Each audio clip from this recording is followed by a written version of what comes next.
Hey guys, tonight we drift back through marble columns, across blood-slicked Senate floors, and into the hushed corridors of power where whispers turned lethal. You're standing in ancient Rome, the air rich with incense and mistrust, sandal straps brushing against history as you navigate the greatest empire the world has ever known. But beware.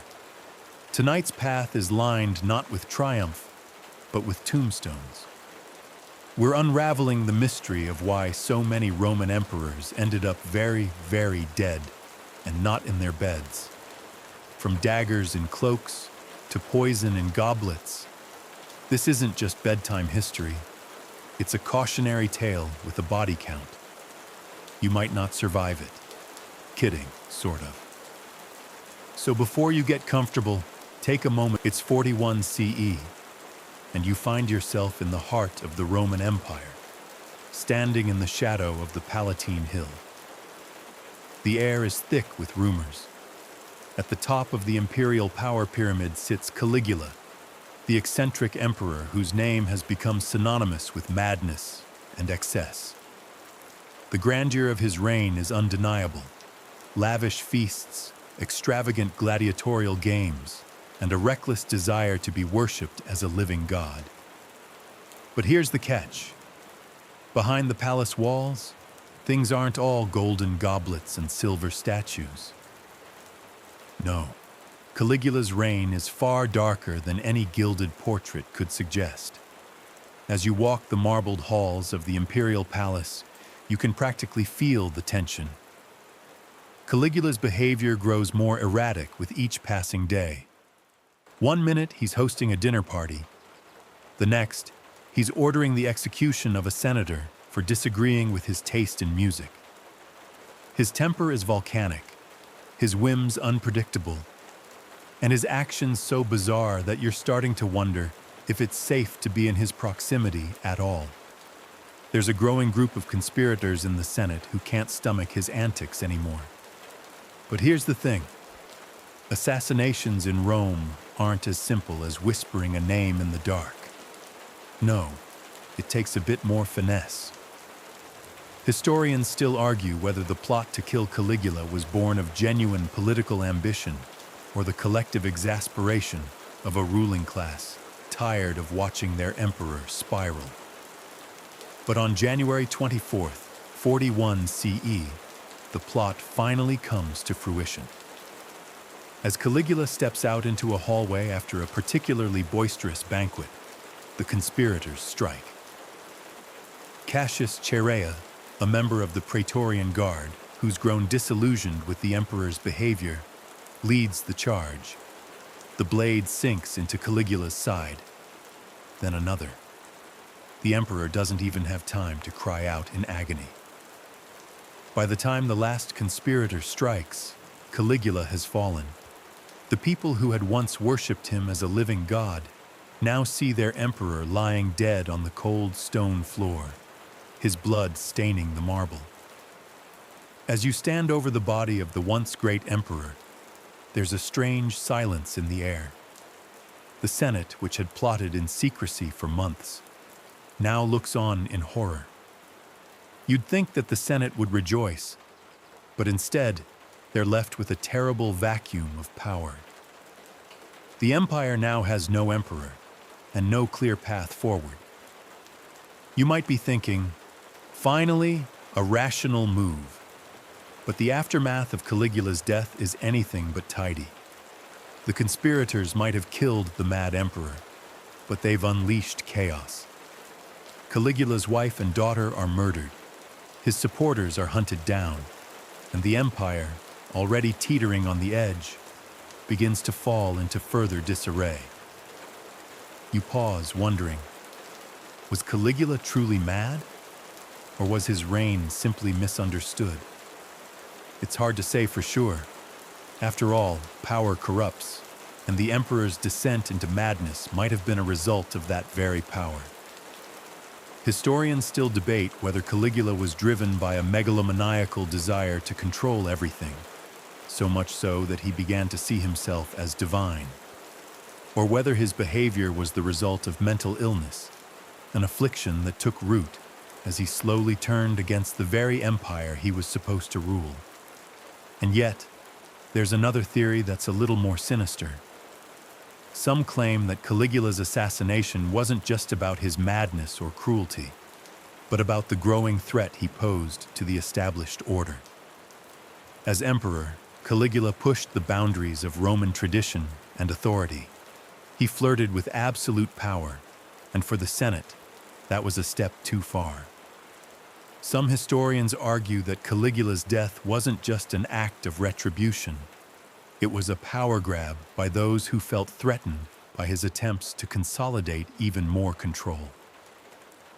As you walk away from the scene of the assassination, you hear whispers of a new emperor, a man named Claudius, who's been declared ruler in the wake of Caligula's death.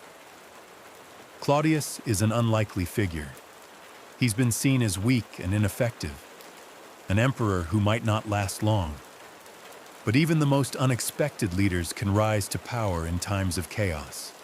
And as you leave the palace, you realize that in the world of emperors, death is never the end. It's merely the beginning of a new chapter. So there you have it. The mad emperor is gone, but the empire marches on, and its future is as uncertain as ever. Will Claudius prove to be a wise ruler, or will he fall victim to the same fate as those who came before him? Only time will tell. The Senate Hall is eerily quiet in 54 CE as you step into the aftermath of Caligula's assassination. It's a fresh start for the empire, they say. Caligula's violent reign is behind them. But even in the midst of the ceremony that crowns Claudius as emperor, there's an unsettling sense that no one truly knows what happens next. After all, who is this Claudius? The man they've just placed upon the imperial throne. He's no military genius, no orator, and certainly no statesman. He's a scholar. Intelligent, yes, but his outward appearance gives nothing away. Claudius has been dismissed by many as weak and unfit to rule, and for good reason. He's been overlooked and mocked by his own family for years. A stutterer, limping slightly, always in the shadow of his more imposing relatives. He's been the black sheep of the Julio-Claudian dynasty. But now, his family's brutal internecine war and the bloody end of Caligula have paved the way for this unlikely emperor. You can almost hear the whispers. How did this man, with all his perceived weaknesses, ascend to power? Historians still argue whether his rise was sheer luck, or if his calm demeanor in the face of Caligula's madness made him the perfect candidate for those seeking stability. The truth is, there's a real mystery behind Claudius's elevation. Was it his cunning, or did his supposed ineptitude make him an ideal puppet for the Praetorian Guard to pull strings? For Claudius, the hardest part isn't seizing the throne, it's holding on to it. He's surrounded by a sea of potential threats: jealous family members, ambitious senators, and military commanders who could see his rise as a personal affront. But here's where Claudius does something remarkable. He outlives them all. He's not a grand strategist, but he's incredibly shrewd when it comes to surviving the deadly politics of the imperial court. Over time, Claudius consolidates power, makes reforms, and seems to stabilize the empire. And as you walk through the grand halls of his palace, you start to realize something unexpected. Claudius is no puppet. He might be unassuming, but beneath the surface, he's quietly orchestrating the empire's recovery. But there's another shadow hanging over Claudius. His wife, Agrippina the Younger, a woman with her own grand ambitions. You watch her closely. She's every bit as calculating and driven as her late uncle Caligula, but with a clearer sense of direction. Agrippina's rise to power is as swift as it is dramatic. She manipulates Claudius into marrying her, and through that union, she secures the imperial throne for her son, Nero, who is just a boy at the time. Here's where the story gets truly murky. Did Claudius die from natural causes, or was he poisoned by Agrippina, the very woman he trusted? Some ancient sources suggest that she used a poisoned dish of mushrooms to end his life. Historians still debate whether it was a deliberate act or just a series of unfortunate dietary choices. Was it the mushrooms? Was it something more sinister? Either way, Claudius's death marks the beginning of a new, ominous chapter for Rome. And this time, it's Nero who takes the helm.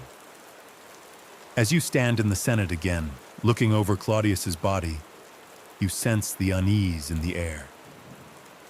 You realize that Rome's emperors are a peculiar breed, and survival isn't about strength or wisdom. It's about staying one step ahead of the ever-present threat of betrayal. It's not just the power of the throne that's at stake. It's life itself. But what of Agrippina? Did she truly mastermind Claudius's death in order to place her son Nero on the throne? Some argue that she did, manipulating her way to imperial power with ruthless efficiency. Others claim that she was merely a mother acting in her son's best interests, even if it meant crossing moral lines. It's difficult to say for certain, and historians still argue over whether Agrippina was an ambitious woman in pursuit of a dynasty, or a tragic figure, undone by her own desires. What we do know is that Claudius, for all his weaknesses and peculiarities, was a man who navigated the murky waters of Roman politics longer than anyone expected. His rule was a turning point in the empire's history, not because he was a perfect ruler, but because he proved that in the game of Roman power, sometimes the unlikeliest candidates are the hardest to bring down. Claudius's reign, though marked by personal and political turmoil, leaves behind a legacy of stability. His administrative reforms and efforts to strengthen the empire laid the foundation for Nero's rule, though. As you'll see soon enough, Nero's reign will not be nearly as stable. As you step back into the cool evening air, you can't help but wonder, in a system as corrupt as Rome's, can anyone truly be safe? The thrones are as fragile as the emperors who sit upon them. Claudius may have survived longer than expected, but in the end, even he couldn't outrun the treacherous plots of those closest to him. You stand at the foot of the imperial palace in 68 CE, gazing up at the ornate walls that have witnessed so much bloodshed. The air is thick with the smell of smoke and salt, and somewhere in the distance, the steady rhythm of Roman soldiers marching echoes through the streets. For once, the empire feels quiet, almost too quiet. Something feels off, as if the weight of the past is bearing down on you with a quiet, ominous pressure. You sense that the reign of Nero, one of the most infamous emperors to ever sit on the throne, is about to come to a bitter end. But how? And more importantly, why? Nero's rise to power was nothing short of dramatic. After the death of his mother, Agrippina, who had ruthlessly maneuvered to secure Nero's place on the throne, Nero initially seemed like a promising leader. At the beginning of his reign, there were even whispers of potential reform, a hint of hope that perhaps the young emperor would restore Rome's fading sense of glory. But that hope was short-lived. As you stroll through the imperial city, it doesn't take long to realize that Nero's reign has become a walking disaster. Nero starts off with a promise. He's going to be different from his predecessors, more focused on the arts, the people, and the well-being of the empire. He's a patron of the arts, a lover of theater, and a self-proclaimed poet. But it doesn't take long for the cracks to show. Soon, Nero's artistic passions take a disturbing turn.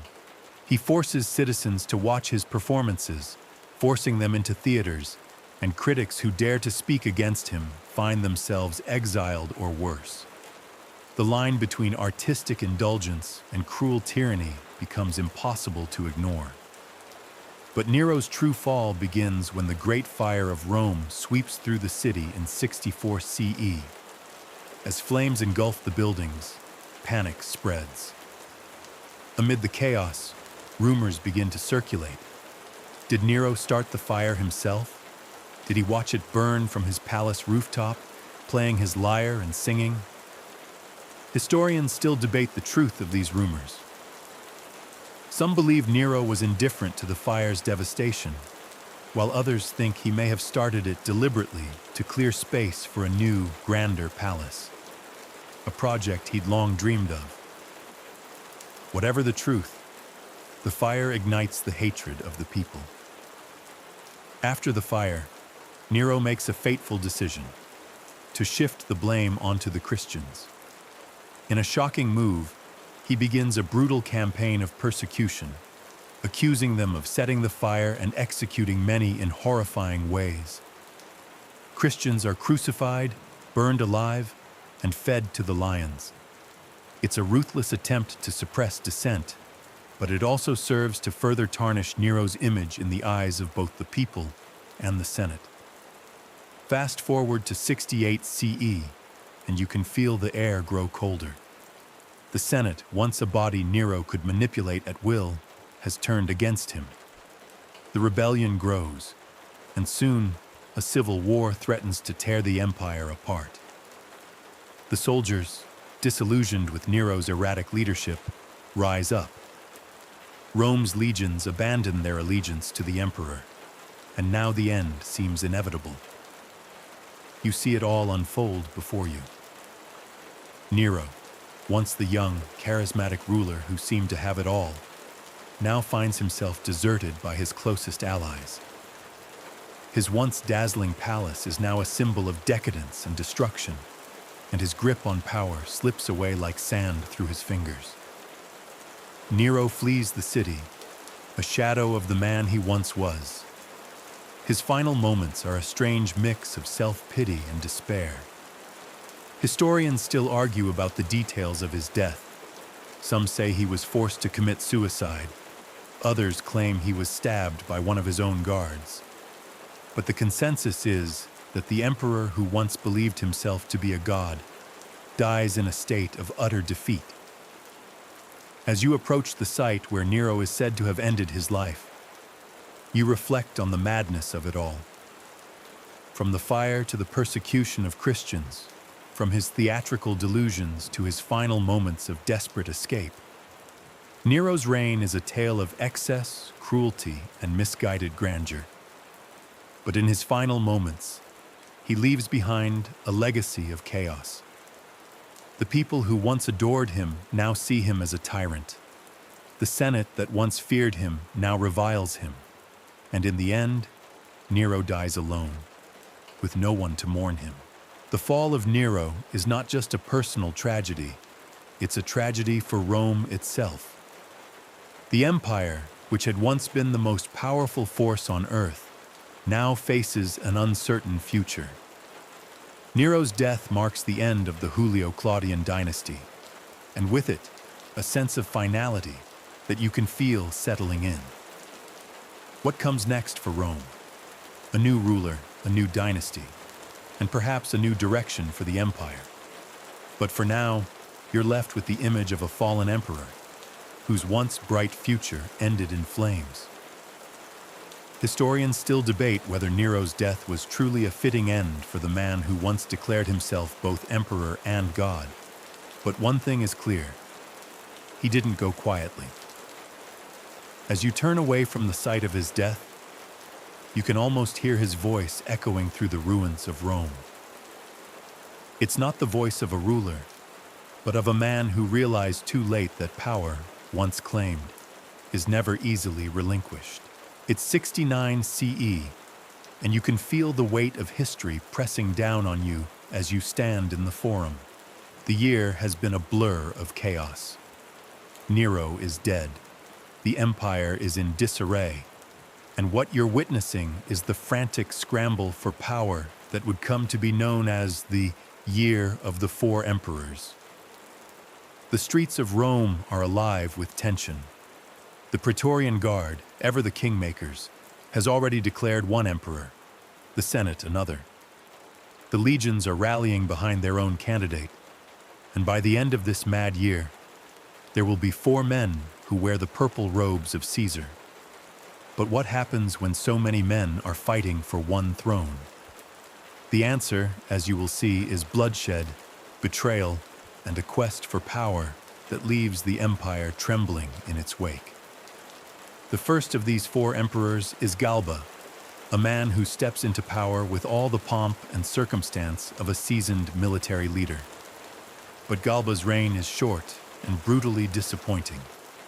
He's declared emperor by the Senate and the Praetorian Guard after Nero's death, but from the start, things go wrong. He alienates the soldiers, cuts their pay, and the people of Rome find him aloof, uncharismatic, and unable to maintain the loyalty of his troops.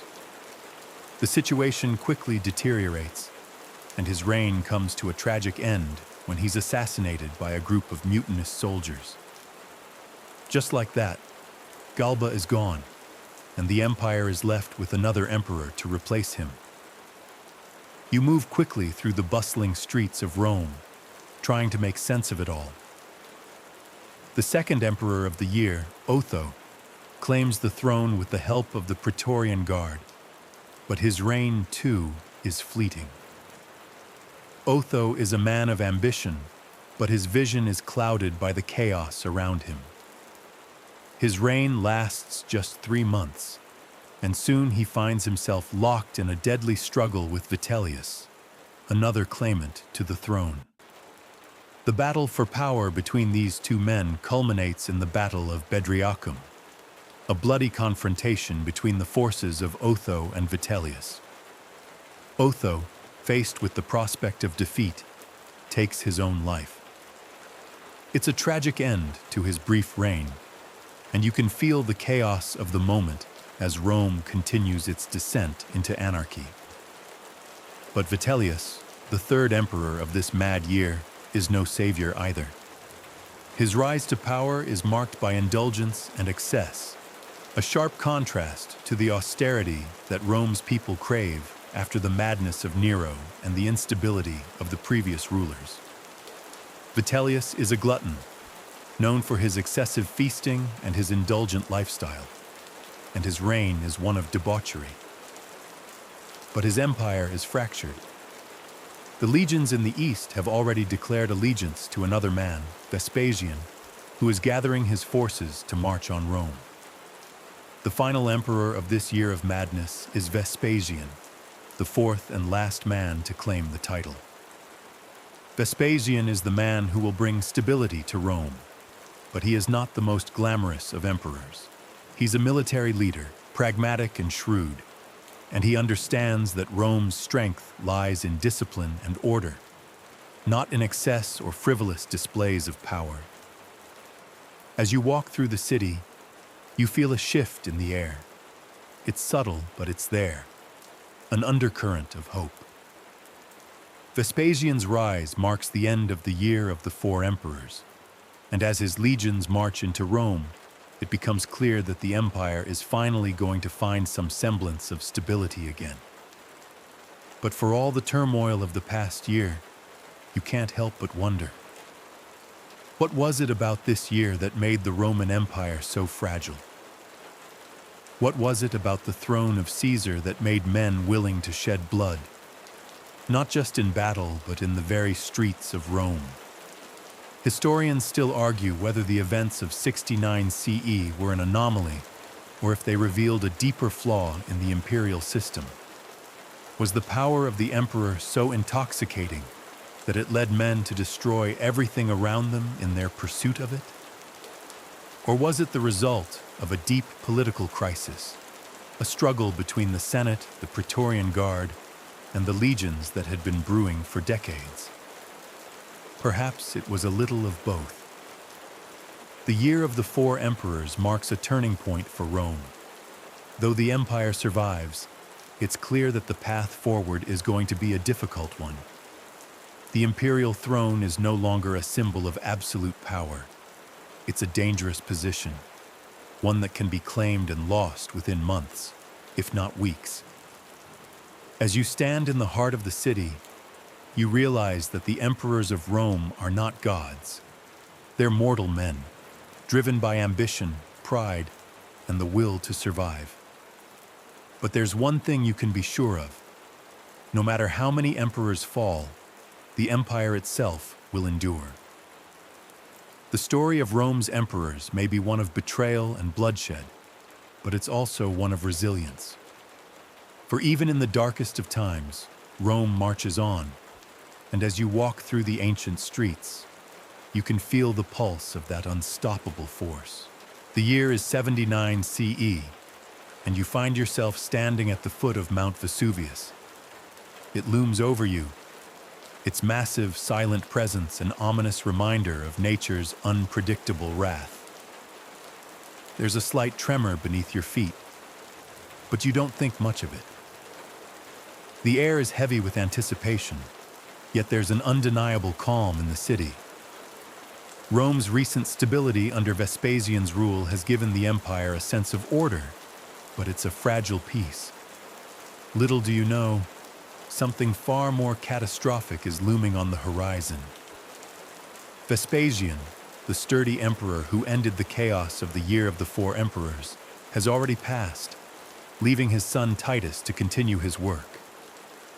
Titus, the youthful emperor, has inherited a Rome that is recovering from decades of political turmoil, and his reign begins with promise.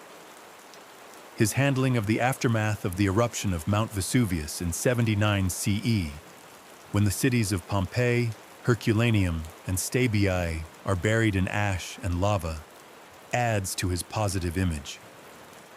Titus is hailed as a hero for his prompt response, directing resources and relief efforts to the survivors, and for showing genuine concern for the affected cities.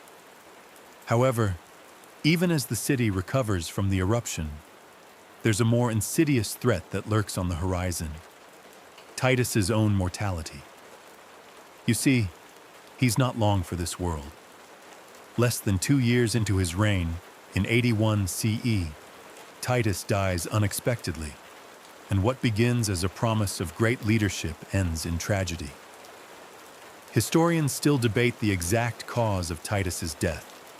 Some say he succumbed to a fever, possibly typhoid, while others argue that he was poisoned. Was it a natural death, or was it an orchestrated assassination? The mystery surrounding his untimely passing has fueled debates for centuries. As you walk through the streets of Rome in the days following Titus's death, you can't help but notice the uncertainty in the air. His death leaves the throne open to Domitian, Titus's younger brother, a man whose reign will be marked by paranoia, ruthlessness, and a dark turn in Roman politics.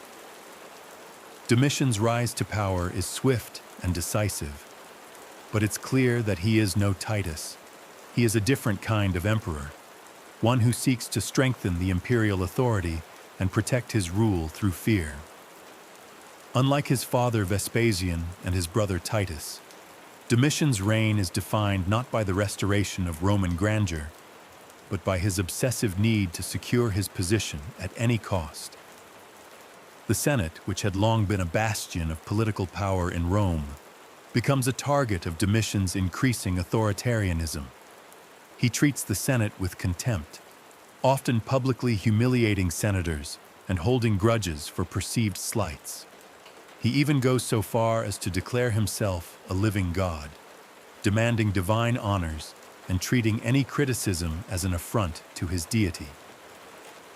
In the shadow of this growing tyranny, whispers begin to circulate, and there's a palpable fear among the Senate and the aristocracy that Domitian's reign will eventually lead to their destruction.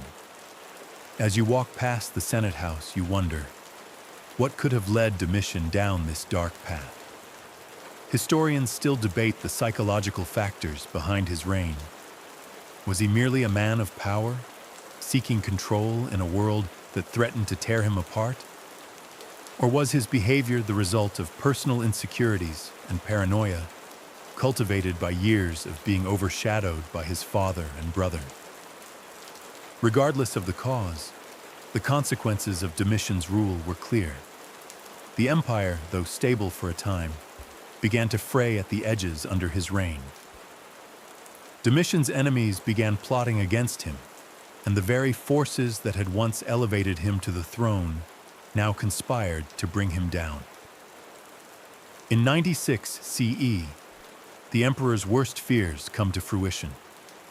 Domitian is assassinated in a palace conspiracy led by members of his inner circle, including his wife and some of his most trusted servants.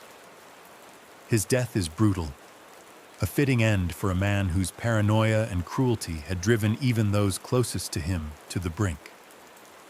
As you watch the Senate receive the news of his death, you sense a collective sigh of relief. But in that sigh, there is also a profound sadness. After all, even the most tyrannical of emperors leaves a mark on history. Domitian's death marks the end of the Flavian dynasty and brings the empire once again to a crossroads.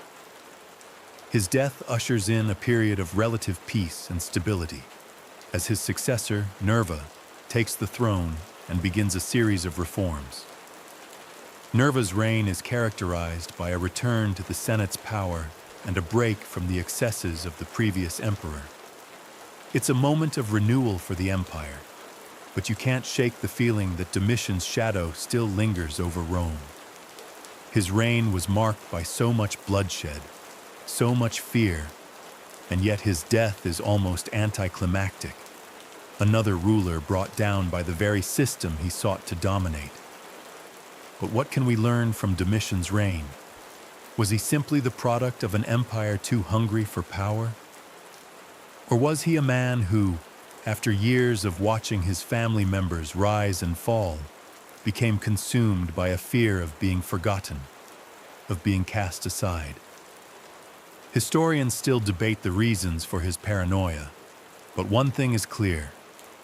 In the cruel world of Roman emperors, even those who seem invincible can quickly become ghosts of the past. As you stand in the ruins of the palace where Domitian once ruled, you can't help but reflect on the impermanence of power. In ancient Rome, emperors were gods in the eyes of the people, but gods are not immune to death.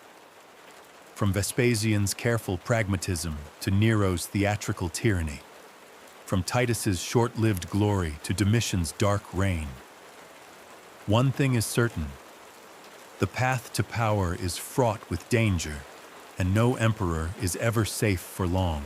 It's the year 117 CE, and you find yourself standing beneath the towering arches of the Colosseum, the grandest amphitheater the world has ever seen.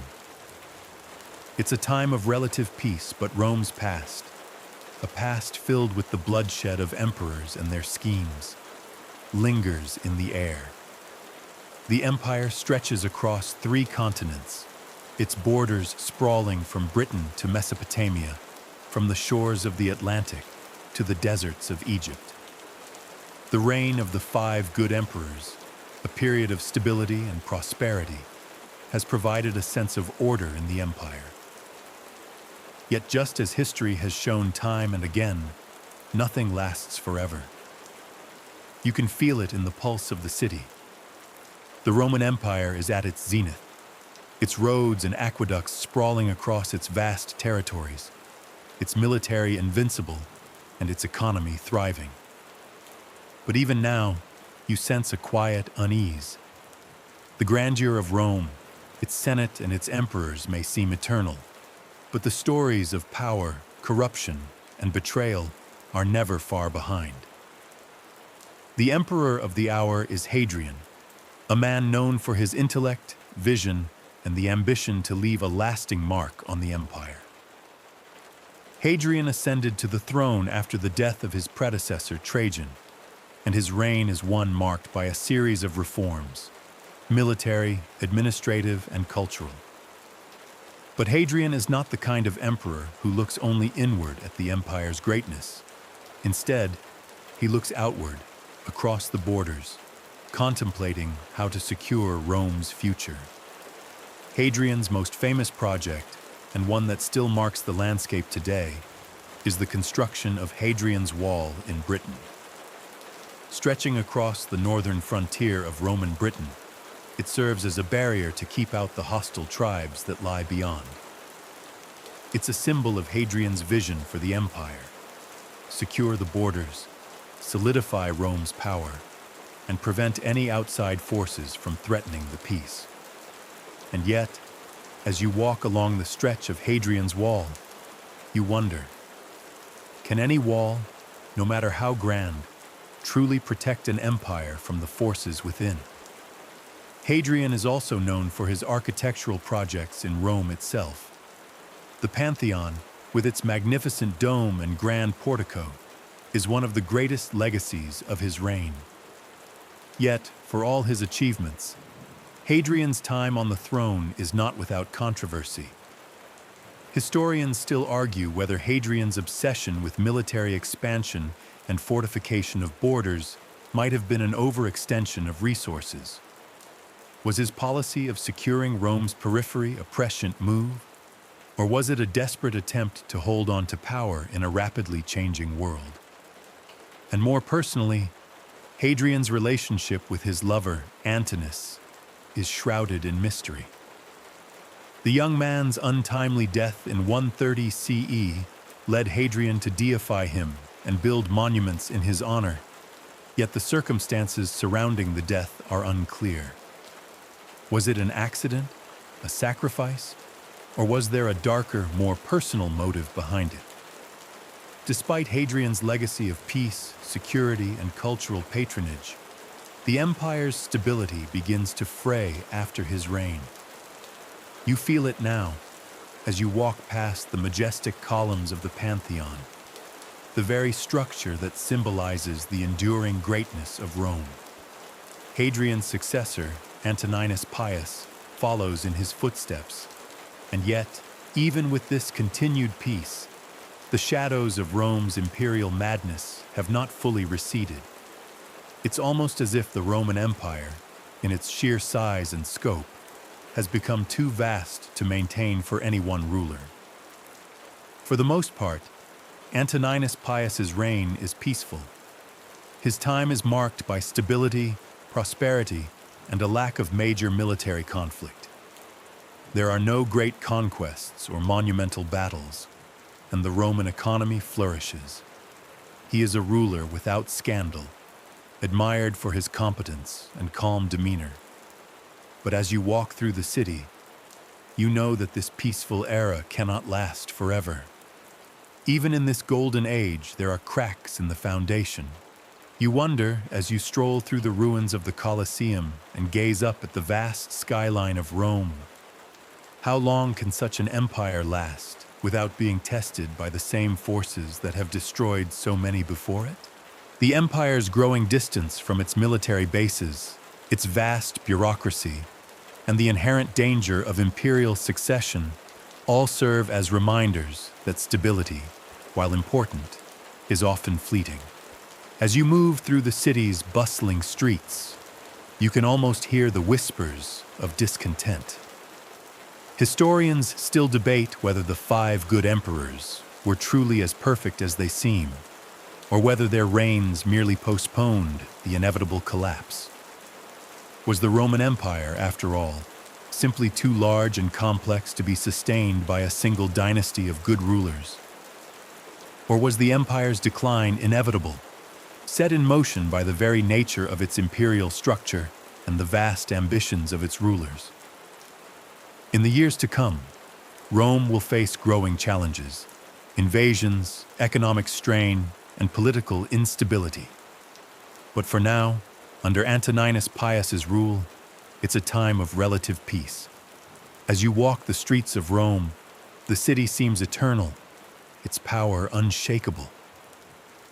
Yet even in this moment of stability, you can feel the seeds of its eventual unraveling taking root. The echoes of previous emperors, Nero's madness, Domitian's paranoia, and the brief, brilliant reign of Titus, still ring in the city's air. Rome may be at its height, but history has shown that empires, no matter how powerful, are ultimately subject to the whims of fate and the actions of their rulers.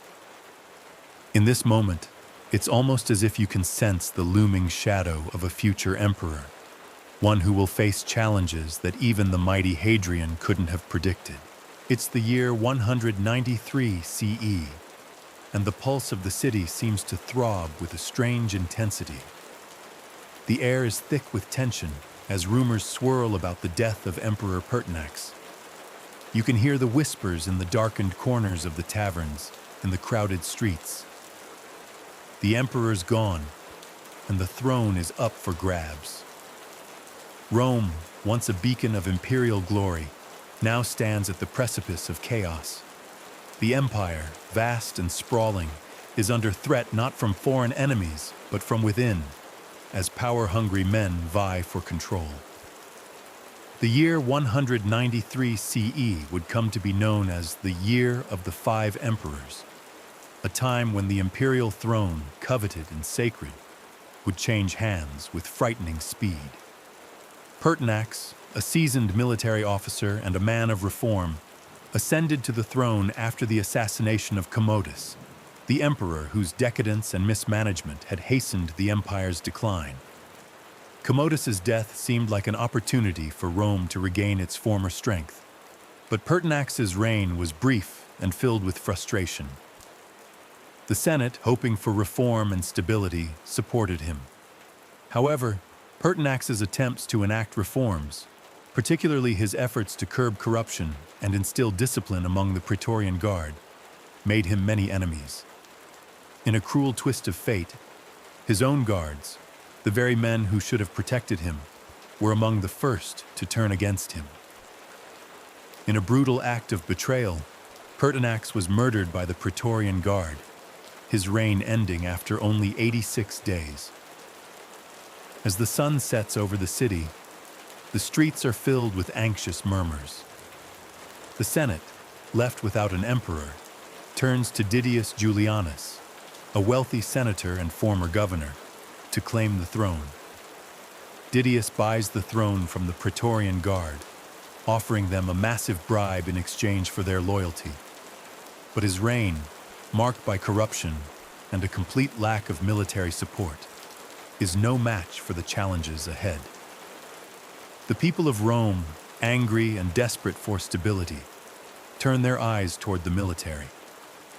The military, in particular the legions in the provinces, refuse to acknowledge Didius as emperor. In the east, Septimius Severus, a respected general, is declared emperor by his troops. Severus's claim to the throne is backed by the might of the Roman legions, and he begins to march toward Rome, determined to take the throne by force.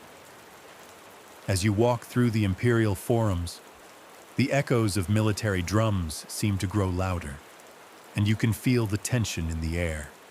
Didius Julianus, meanwhile, cowers in the palace, powerless and alone. The race for the throne becomes a mad dash, a chaotic scramble, as three more contenders, Pescennius Niger in the east, Clodius Albinus in Gaul, and the increasingly isolated Didius Julianus, vie for the title of emperor. The stage is set for a bloody civil war, as these ambitious men will stop at nothing to claim the imperial purple. Historians still debate whether the civil wars of 193 CE were the result of a deepening political crisis, or simply a symptom of an empire that had outgrown its political structure. Whatever the cause, the outcome is clear. Rome is plunging into chaos, and no emperor seems safe for long. As you move through the city, you can't help but wonder, what makes an emperor truly powerful?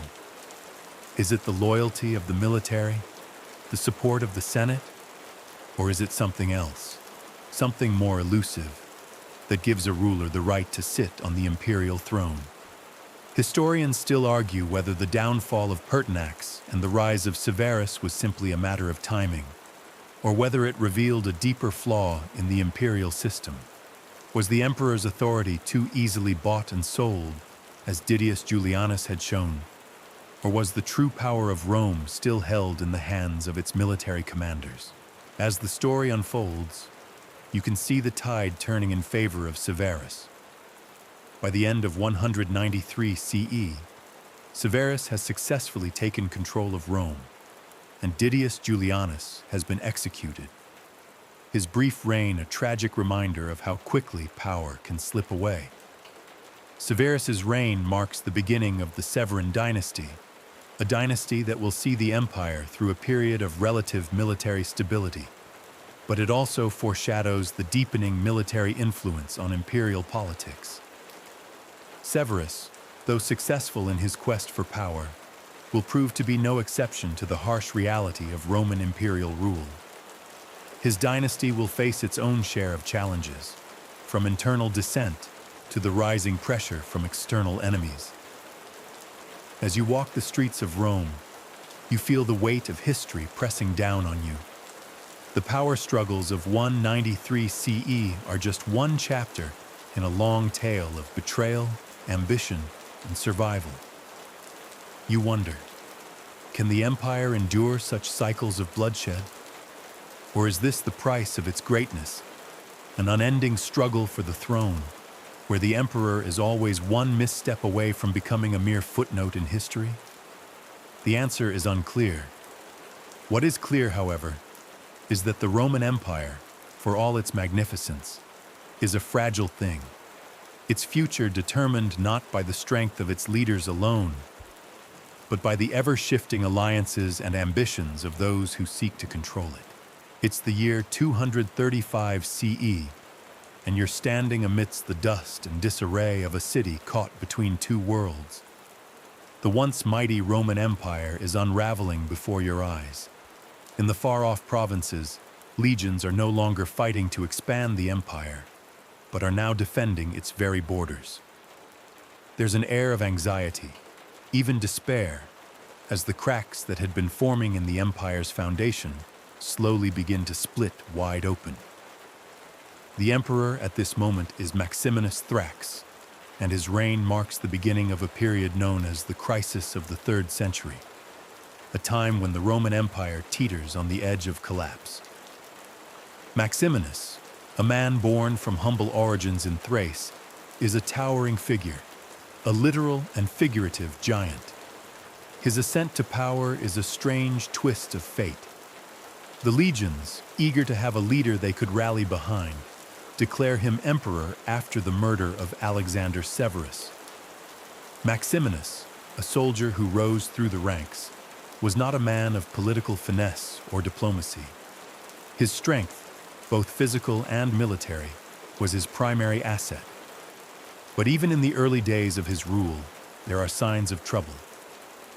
Maximinus is not a ruler loved by the Senate or the people.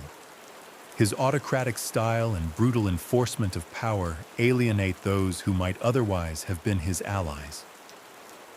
As you walk through the decaying streets of Rome, you feel a change in the air. There's a distinct shift from the grandeur of the past, the glories of the Pax Romana, to a tense atmosphere of military rule. Maximinus Thrax is not concerned with the pleasantries of statecraft. He is focused on survival, keeping his power intact by any means necessary. Historians still debate the extent to which Maximinus was a man of the people or simply a tyrant. Was his rule a natural progression of Rome's militarized society, or did he represent the first cracks in the imperial structure that would eventually lead to the fragmentation of the empire itself? Maximinus's reign is short, lasting only from 235 to 238 CE. His reign ends in violence, as revolts erupt in various provinces. The very legions that raised him to power turn against him. In 238 CE, a coalition of his own soldiers and provincial elites stages a rebellion, and Maximinus is assassinated. His death is brutal, a reminder of the volatility that now defines the Roman imperial system.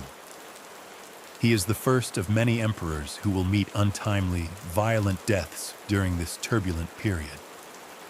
What follows in the wake of Maximinus's death is a period of even greater instability. The empire is now divided, fractured by civil wars, external invasions, and economic collapse.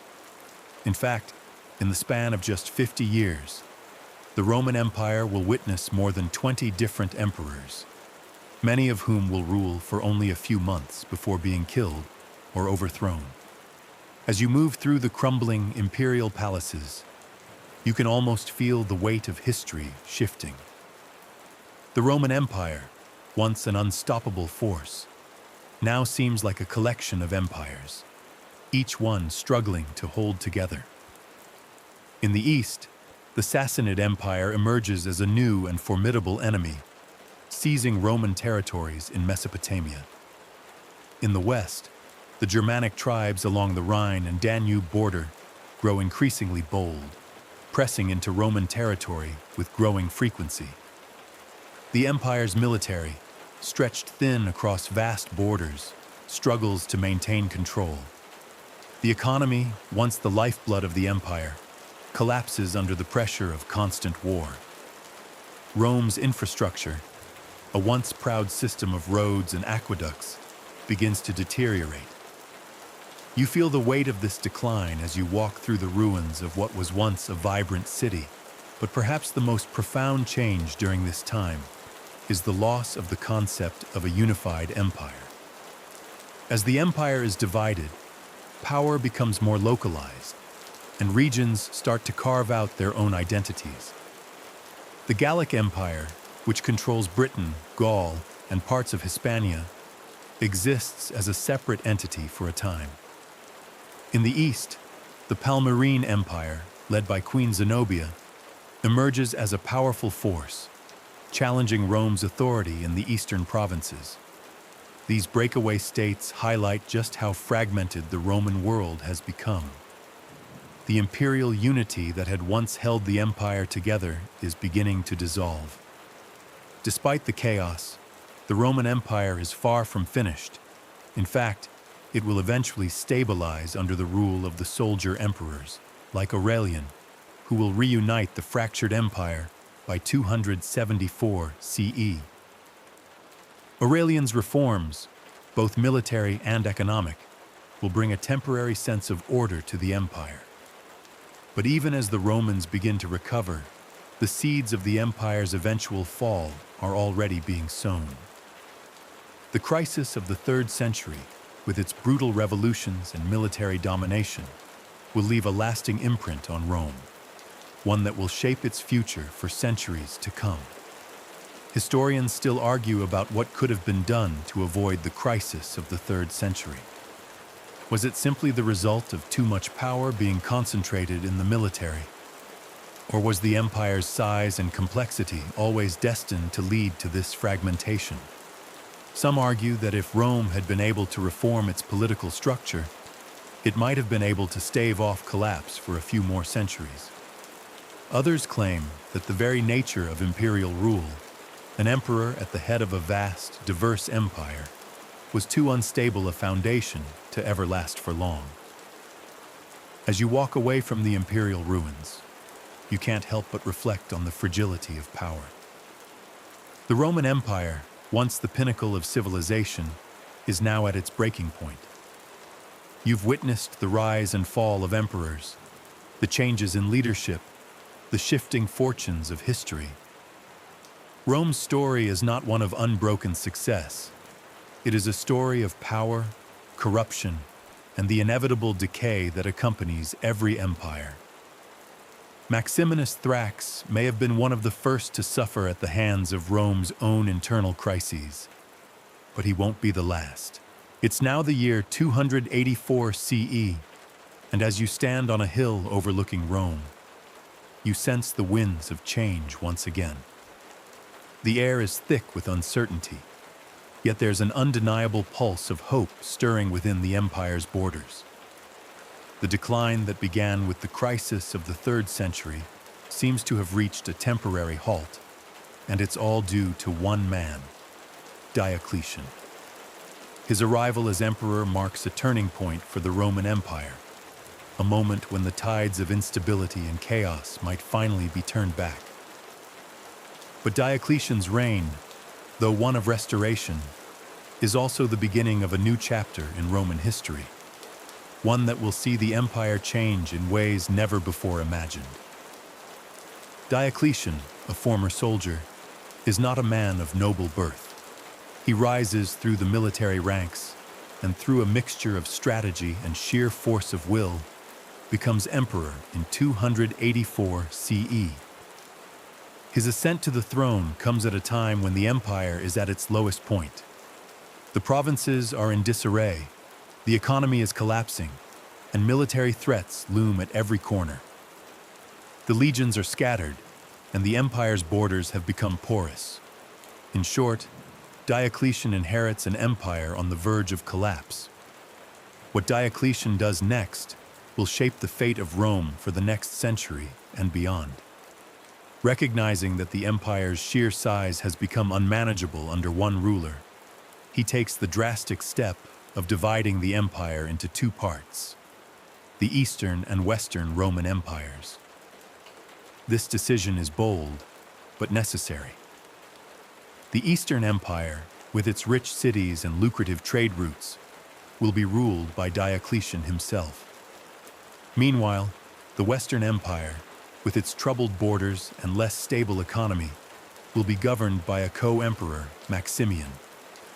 The division of the empire, known as the Tetrarchy, is an attempt to bring more stability by having multiple emperors govern different regions.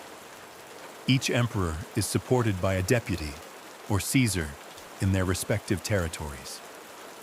This division, for a time, seems to work. Diocletian and Maximian hold the reins of power firmly, instituting reforms that strengthen the empire's military, streamline the government, and stabilize the economy. You can feel the change in the air as you walk through the streets of Rome. The once fraying fabric of Roman power begins to tighten. Diocletian's reforms are extensive, ranging from military restructuring to economic policy. He institutes a new system of taxation, one that is more consistent and easier to collect, which helps stabilize the empire's finances. He also makes significant efforts to secure the empire's borders, strengthening defenses along the Danube and Rhine frontiers. In Rome, there's a visible sense of order returning to the city. Roads are rebuilt, commerce flourishes once more, and the imperial palace takes on a more organized structure. But there's a darker side to Diocletian's reign, one that will come to define his legacy in a way that history has not always been kind to. Diocletian is perhaps best known for his persecution of Christians. Believing that the stability of the empire depended on the preservation of traditional Roman values, Diocletian sees Christianity, with its refusal to honor the Roman gods and the emperor, as a direct threat to the cohesion of the empire. In 303 CE, Diocletian begins a series of great persecutions, ordering the destruction of Christian places of worship, the burning of sacred texts, and the arrest and execution of Christians. The empire's churches, once thriving, are razed to the ground. Christians are subjected to brutal torture and execution, and many meet their fate in the gladiatorial arenas or are forced to worship in secret. It's a dark chapter in the empire's history, one that shows the lengths to which a ruler will go to ensure his vision of stability. As you walk through the grand halls of Diocletian's palace, now a sprawling complex of ruins, you can't help but reflect on the paradox of his rule. On one hand, Diocletian was a man who brought much-needed stability to the empire, saving it from the brink of collapse. But on the other hand, his actions, particularly against the Christians, reveal the authoritarian nature of his leadership.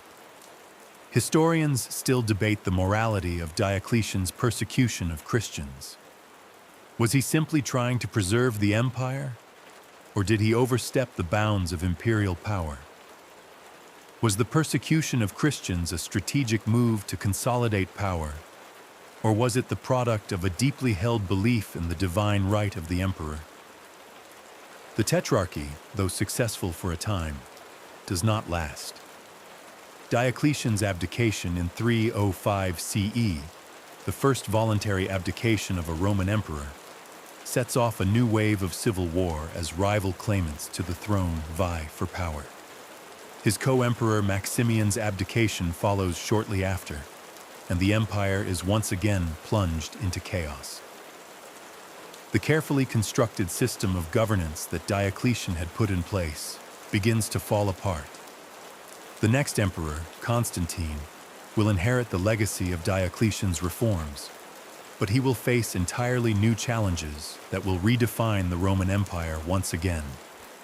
In the years following Diocletian's rule, the empire will experience a dramatic transformation, culminating in the rise of Christianity as the dominant religion under Constantine. Rome's political and cultural landscape will change forever, as the city of Rome itself loses its place as the capital of the empire, shifting to Byzantium, which will later be known as Constantinople. But all of this, Christianity's rise, the division of the empire, and the eventual fall of the Western Roman Empire, is rooted in the decisions made during Diocletian's reign. His actions set the stage for the changes to come. As you reflect on Diocletian's reign, it's clear that his rule was a pivotal moment in the history of the Roman Empire. Was his division of the empire a necessary step to preserve it, or was it a short-sighted decision that sowed the seeds of the empire's ultimate collapse? Historians still argue whether Diocletian was a savior of Rome or a man whose harsh methods hastened its decline. But one thing is certain: Diocletian's rule marks the end of one era and the beginning of another. You step away from the ruins of Diocletian's palace, feeling the weight of his legacy. The empire is not the same as it was when you first arrived in Rome. The changes are profound, and the future uncertain. Yet one thing is clear: Rome's story is far from over. The empire, for all its struggles, still holds the potential for rebirth and reinvention. But how long can it endure the cycles of power, betrayal, and division that have shaped its history? It's now the year 312 CE, and you're standing in the shadow of the Palatine Hill, where the heart of Rome beats in anticipation of something monumental. The empire is in flux once again, but this time, the changes happening within the Roman world aren't just political, they're spiritual. The Emperor Constantine, who has already risen to prominence in the wake of Diocletian's chaotic abdication, is on the cusp of something that will change not just the Roman Empire, but the very course of history itself. It's the rise of Christianity, and Constantine's conversion to the faith will mark a pivotal moment that ripples through every facet of Roman life. As you walk through the streets, there's a strange undercurrent of tension, as if the empire itself is holding its breath. Constantine, the son of the emperor Constantius Chlorus, is no stranger to power, but it's his rise to sole emperor after a brutal civil war that will define his legacy. The Battle of the Milvian Bridge in 312 CE is the turning point. Constantine, fighting against his rival Maxentius, reports a vision just before the battle. He sees a cross in the sky, accompanied by the words, "In this sign, you will conquer." This vision, some say, is the moment that Constantine's life, and the life of the Roman Empire, changes forever. Historians still debate the authenticity of this vision, some claiming it was a true religious experience, others suggesting it was a brilliant piece of propaganda, crafted to legitimize Constantine's power. What follows next is an astonishing shift in the spiritual landscape of Rome. Constantine not only wins the battle, but also becomes the first Roman emperor to embrace Christianity. It's a bold move, one that shocks the pagan elites and challenges the traditional polytheistic system that had governed Roman religion for centuries. In 313 CE, Constantine and his co-emperor Licinius issue the Edict of Milan, granting religious tolerance throughout the empire, with Christianity receiving official recognition as a legal religion. This decree, a far cry from the brutal persecutions of Diocletian, marks the beginning of the Christianization of the Roman world. You can almost hear the cries of disbelief from the old gods of Rome as you walk through the temples that are beginning to empty. The great pagan shrines, once teeming with rituals and offerings, now stand silent. In the wake of Constantine's decree, the old pantheon of gods begins to lose its sway over the empire's people. Christian bishops and leaders, once persecuted and hunted, are now courted by emperors. Constantine himself, though still a politically astute ruler, begins to make Christianity the centerpiece of his reign. The emperor starts to adopt Christian symbols, such as the Chi-Rho, the Christian monogram, and soon, the imperial coinage bears the image of Christ. What was once a persecuted minority religion is now at the very heart of Roman imperial power. As you make your way through the streets of Rome, you notice that the city is beginning to transform. The architecture that once glorified the Roman gods now begins to incorporate Christian motifs. Constantine's reign sees the construction of some of the earliest Christian basilicas, including the Basilica of St. Peter in the Vatican. The city is changing, and so is the empire. With Christianity now gaining momentum, the question arises, can a pagan empire truly be transformed into a Christian empire without tearing apart its very foundations? Historians still debate Constantine's motivations for embracing Christianity. Some argue that he was genuinely moved by the faith, seeing it as the true path to salvation. Others suggest that Constantine's embrace of Christianity was more political than spiritual, a way to unify his empire under one religious banner and consolidate his power. By aligning himself with Christianity, Constantine was able to tap into the growing popularity of the religion and gain the loyalty of Christian subjects across the empire. However, whatever his true motivations may have been, one thing is clear. Constantine's reign marks the beginning of the end for the traditional Roman religious system. As you reflect on this moment in history, you can't help but feel a sense of awe. Constantine's reign is a study in contradictions. He's both a pragmatist and a visionary, a soldier and a reformer. His actions bring Christianity from the fringes to the center of Roman life, yet they also sow the seeds of conflict within the empire. For every Christian who embraces the new faith, there's a pagan who resents the loss of the old gods. The imperial court, once a center of Roman religious ceremonies, now finds itself divided by belief. The old gods, though slowly fading from public life, are not yet forgotten. The shift from polytheism to Christianity is not a smooth transition. It's a process that will take centuries and will leave lasting scars on the fabric of Roman society. Constantine's legacy is both revered and contested. He is often hailed as the first Christian emperor, the man who laid the groundwork for the spread of Christianity across Europe. Yet, his reign also marks the beginning of a new chapter in Roman imperial history, one that will see the empire increasingly divided between the Christian East and the pagan West. The question of whether Constantine's actions saved the empire or hastened its decline is still debated by historians today. Did he unify the empire, or did he set it on a path toward eventual fracture? His actions are both the salvation and the beginning of the empire's unraveling.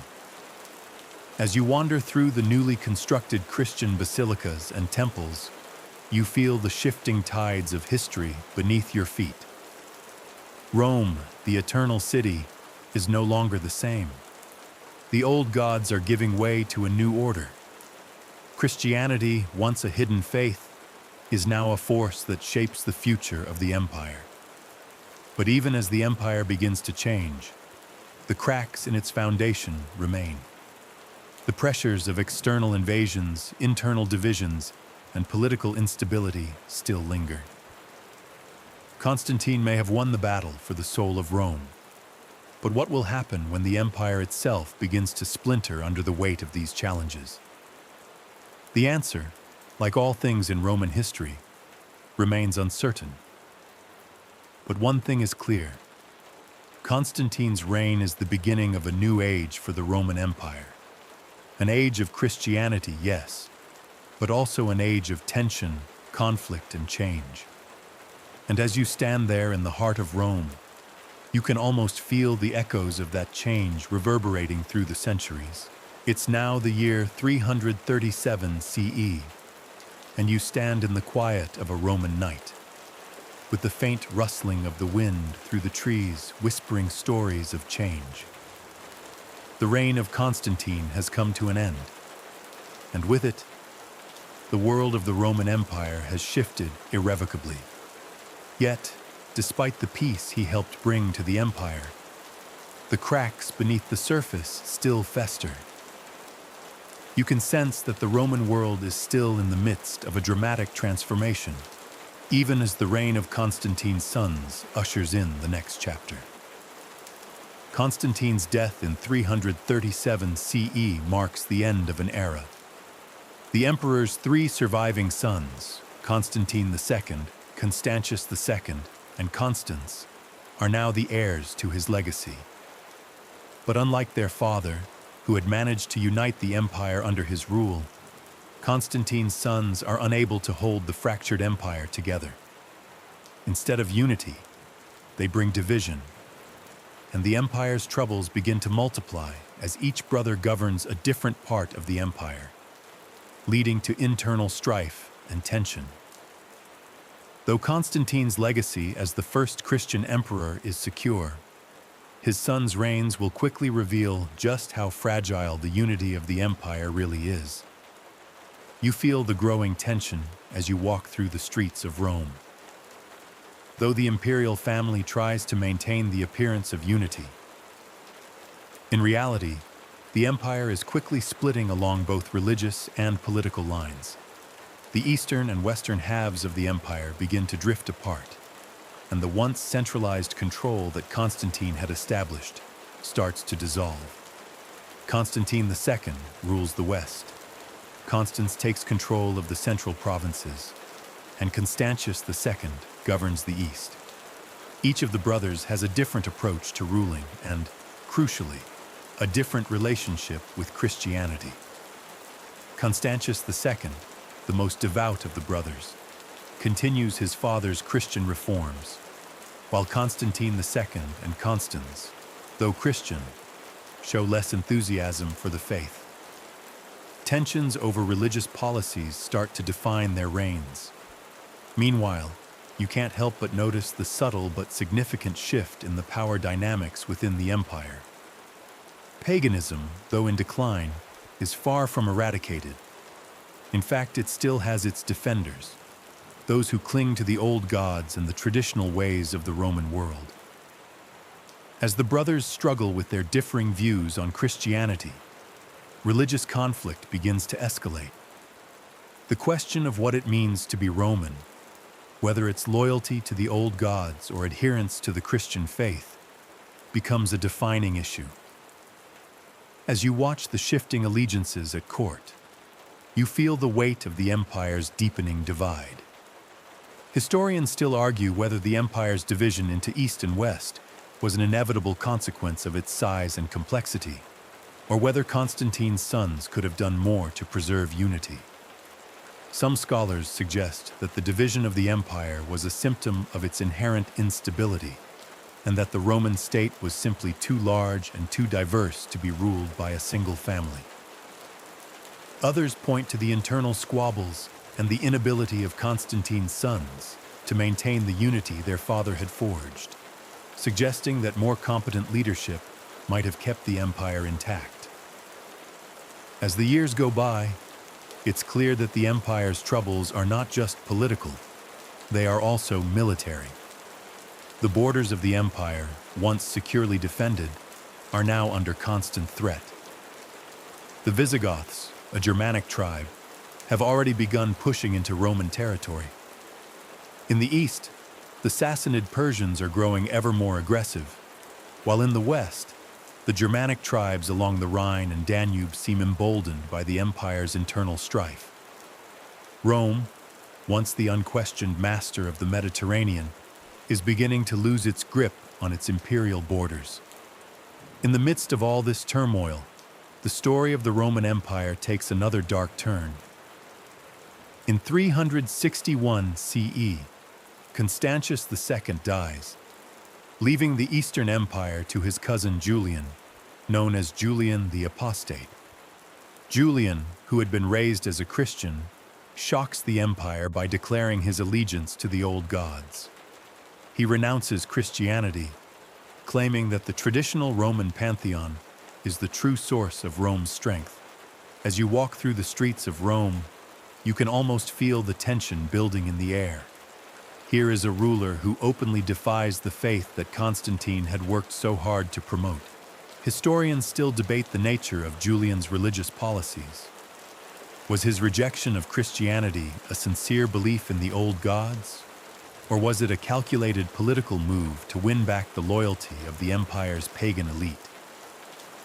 Some argue that Julian's efforts to revive paganism were a last-ditch attempt to restore the traditional Roman identity, while others see his policies as a desperate, doomed attempt to hold back the tide of Christianity's ascendancy.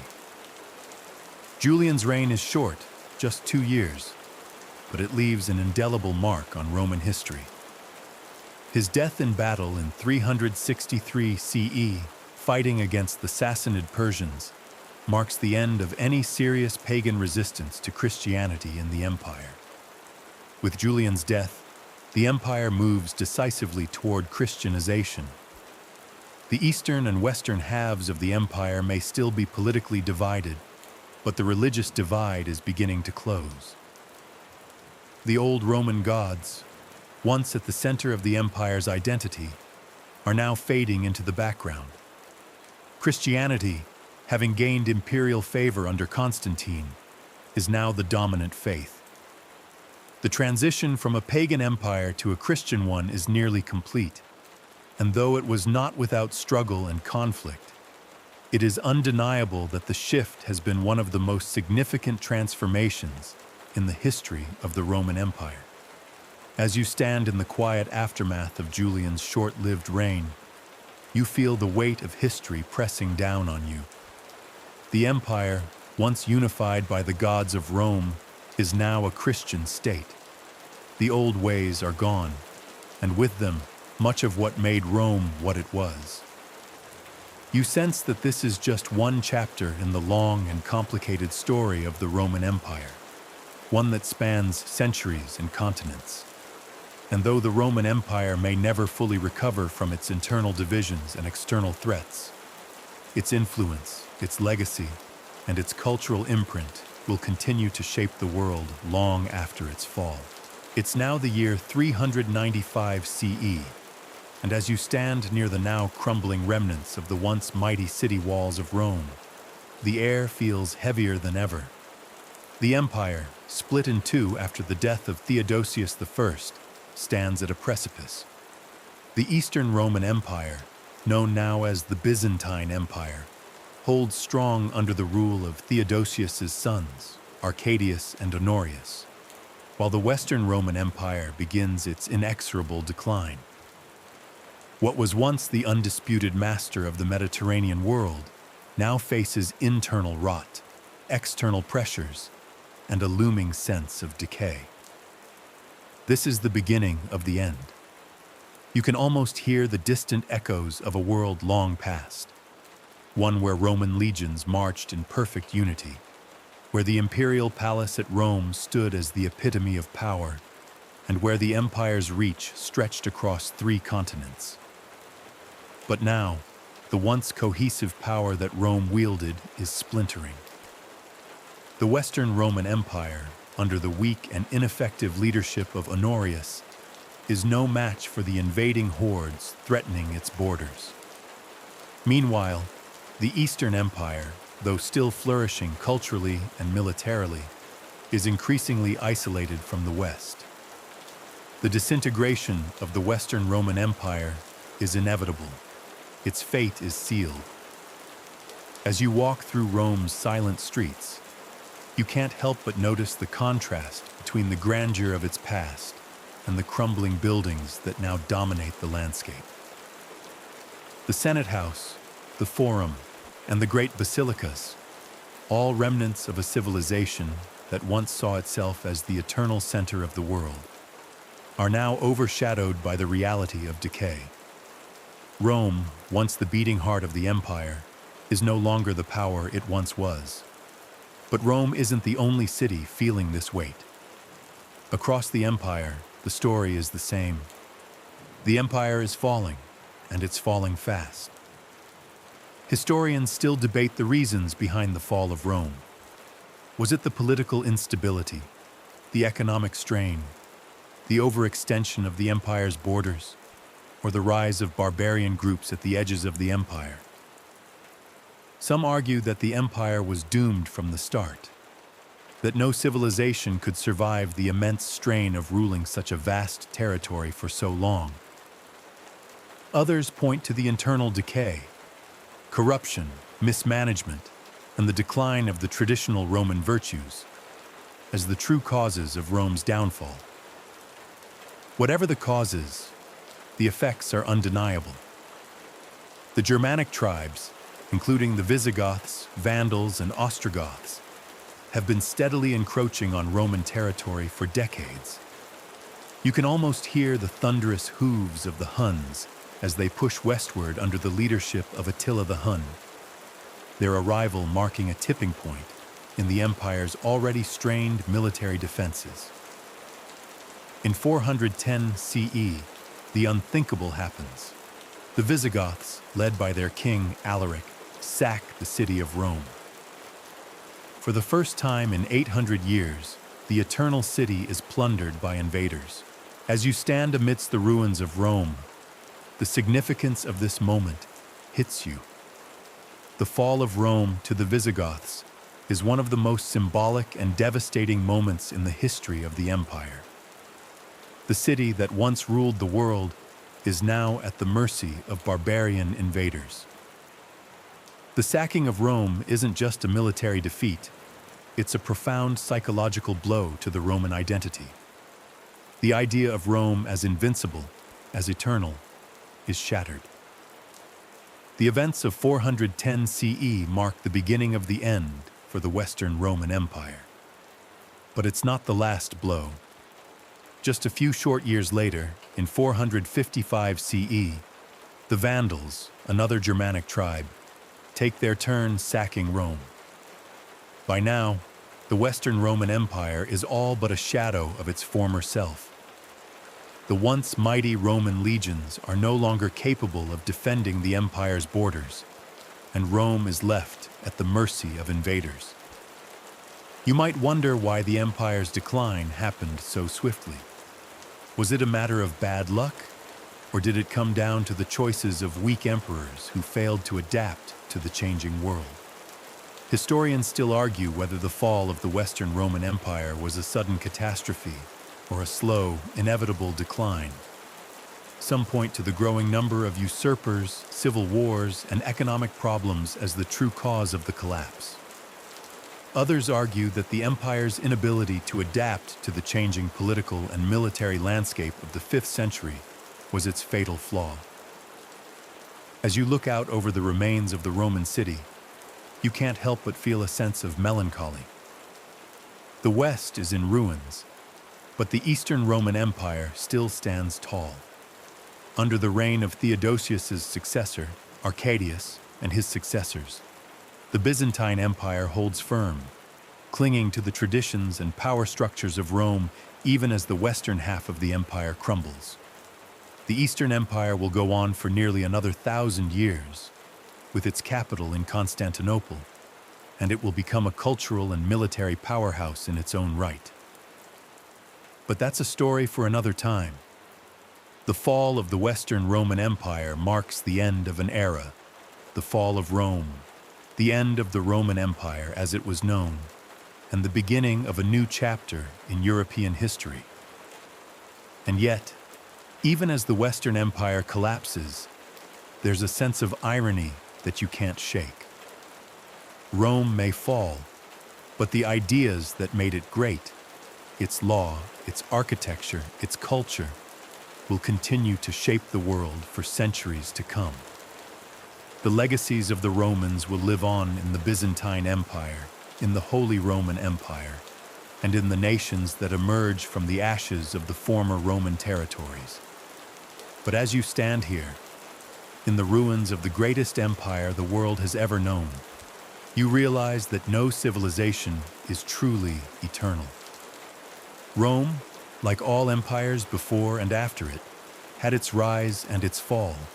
It conquered the known world, built magnificent cities, and transformed the course of history. But in the end, it too succumbed to the inevitable forces of time and change. As the last remnants of the empire fall away, the only thing that remains is the memory of Rome and the profound impact it left on the world. It's now the year 476 CE, and the final breaths of the once indomitable Western Roman Empire are being exhaled. You stand at the crossroads of history, where a long, slow march toward collapse has finally reached its bitter end. In the city of Rome itself, what remains of imperial power is little more than a shadow, and the empire that ruled the Mediterranean world for centuries is about to vanish into the annals of time. But the fall of the Western Roman Empire, while symbolically devastating, isn't as sudden or dramatic as many might think. In fact, it's the culmination of decades of gradual decline, internal decay, and external pressures that have taken their toll. This is the moment when history's pages are about to turn, and what follows will shape the future of Europe for centuries. You might be walking through the crumbling streets of the imperial city when the news arrives. The last Roman emperor in the West, Romulus Augustulus, is deposed by the barbarian chieftain Odoacer. With that single act, the Western Roman Empire officially ceases to exist. Romulus, a young and largely powerless ruler, was the figurehead of an empire already in tatters. His removal from power, however, is less a dramatic military conquest and more a final acknowledgement that the empire, in its traditional form, no longer has any meaningful authority. Odoacer, a leader of the Heruli, a tribe that had long been living within the empire's borders, declares himself the ruler of Italy, marking the end of Roman rule in the West. The fall of Romulus Augustulus is symbolic in many ways. Historians still argue whether it marks the true fall of the Western Roman Empire, or whether the empire had already ceased to function as a meaningful political entity long before Odoacer's victory. After all, by 476 CE, the Western Roman Empire had already fractured into smaller, less unified regions, ruled by various barbarian chieftains. Its military, once the most disciplined and formidable in the world, had been hollowed out by a lack of funds, recruitment problems, and the growing reliance on mercenary forces from outside the empire's traditional borders. The Western Empire had been reduced to a patchwork of competing interests, where the emperor in Rome was little more than a figurehead, unable to exercise real power. As you reflect on the fall of the Western Roman Empire, it's clear that no single cause or event can explain its collapse. Historians still debate the reasons behind its downfall.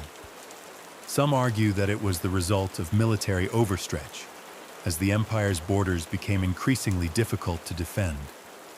Others point to the political instability and corruption that plagued the empire, weakening its internal cohesion. There's also the question of economics. The empire's economy had been in decline for centuries, weakened by inflation, a reliance on slave labor, and the disruption of trade routes. Some historians believe that the rise of Christianity and the abandonment of traditional Roman values contributed to the empire's downfall, while others see these as symptoms rather than causes. In the end, it's likely a combination of these factors that led to the Western Roman Empire's decline. The empire's political structure, its military might, and its cultural identity all began to crumble under the weight of internal contradictions, external pressures, and centuries of overextension. And yet, despite its collapse, the legacy of Rome would live on in unexpected ways. The Western Roman Empire may have fallen, but the Roman identity was far from dead. As you watch the city of Rome begin to fade from its imperial glory, you notice something remarkable. While the empire itself is falling apart, the idea of Rome continues to exert an incredible influence. In the East, the Byzantine Empire, though facing its own challenges, will continue to carry the torch of Roman civilization for nearly another 1,000 years. The Holy Roman Empire, which will emerge in the Middle Ages, will claim to be the successor of Rome and will look to its Roman roots for legitimacy. Even the language of law, governance, and architecture will be shaped by Roman innovations that survive long after the fall of the Western Empire. The fall of Rome isn't the end of Roman history, but rather the beginning of its transformation into something new. As you stand in the ruins of the imperial city, you realize that the Roman Empire's influence is far from over. Its legacy, shaped by its remarkable achievements in law, engineering, and culture, will continue to resonate throughout history.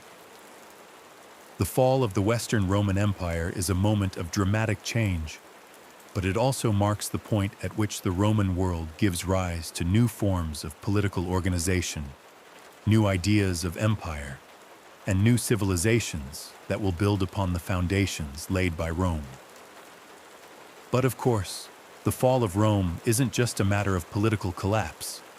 It's also a deeply emotional event.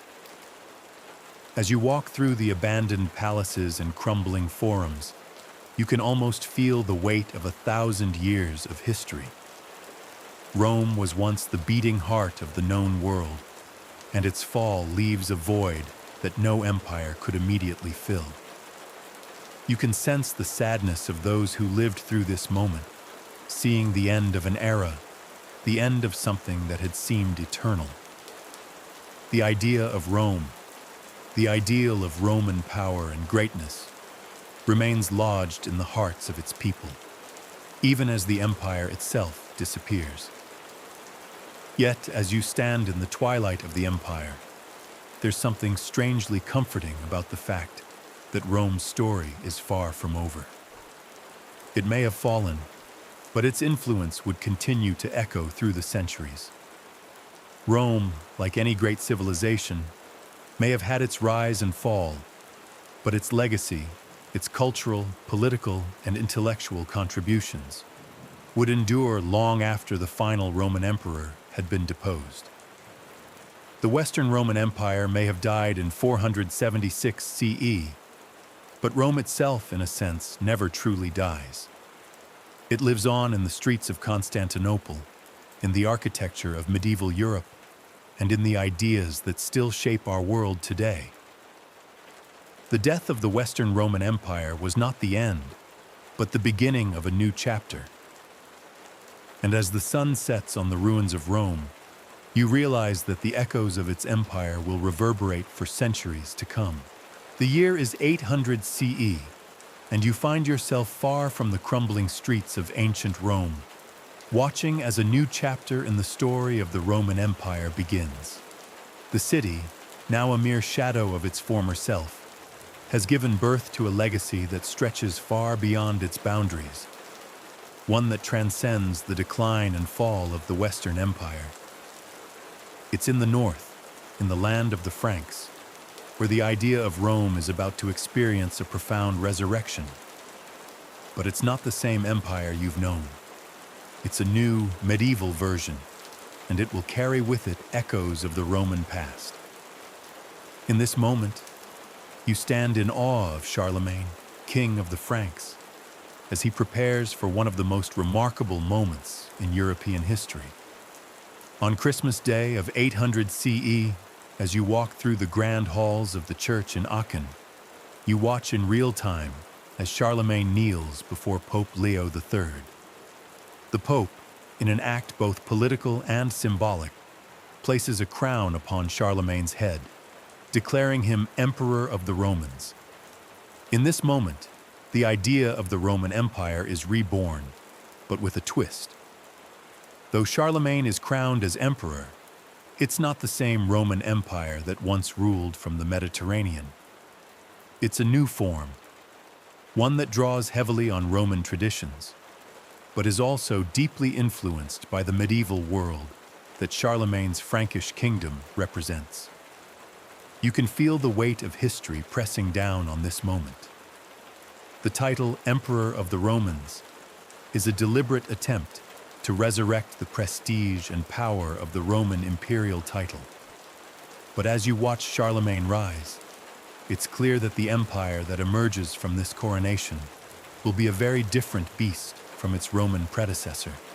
This new Holy Roman Empire, as it will come to be known, will be rooted in Christianity, and its boundaries will stretch not just across the former Roman Empire, but also into the heart of Europe, a region that was once the fringes of Roman civilization.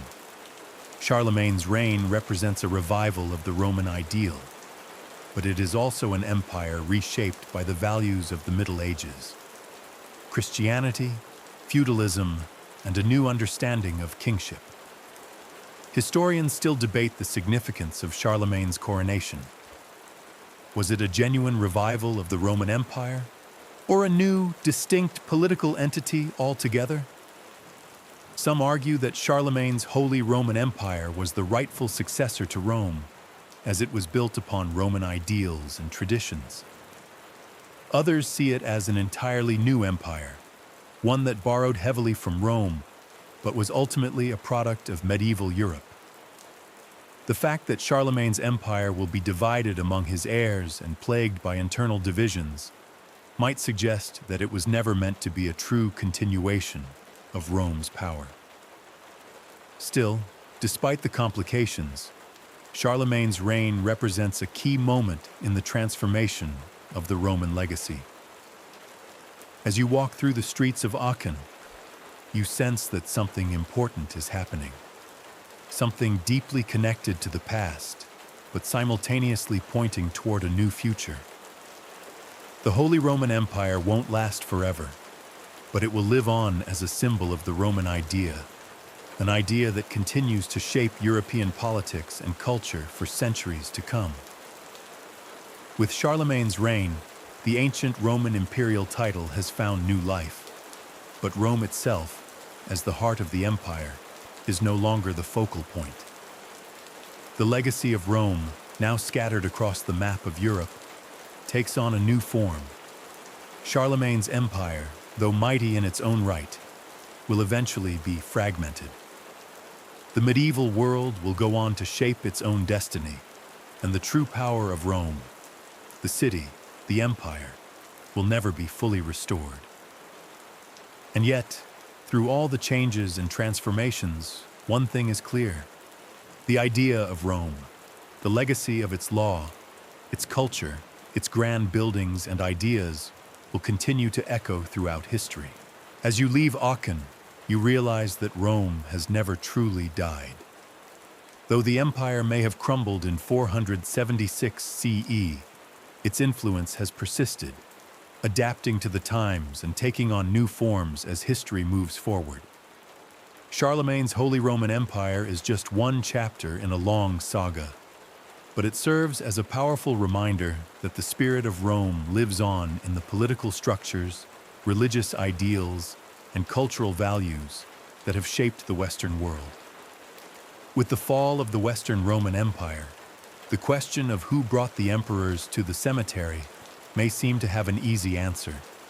Time, political instability, military failure, and the relentless pressure of barbarian invasions. But when you look at the rise of Charlemagne and the revival of the Roman imperial title, it becomes clear that the death of the Roman Empire was never truly an end. Instead, it was a transformation. The empire was buried, yes, but its legacy, its influence, continued to shape the world in profound ways. As you close your eyes and imagine the scene in Aachen, where Charlemagne knelt before the Pope, crowned in the name of Rome, you realize that history never truly ends. It shifts, adapts, and evolves, but it always carries forward the lessons and ideas of the past. In a way, the Roman Empire never really left. It just found new forms, new faces, and new lands to conquer. The emperors may be gone, their tombs scattered across the landscape of history, but the empire they built, the empire of ideas, of law, of culture, will live on forever, influencing every civilization that comes after. Now, as the soft hum of time passes, we find ourselves far removed from the days of Roman grandeur. But with every step we take, we still walk in the shadow of Rome.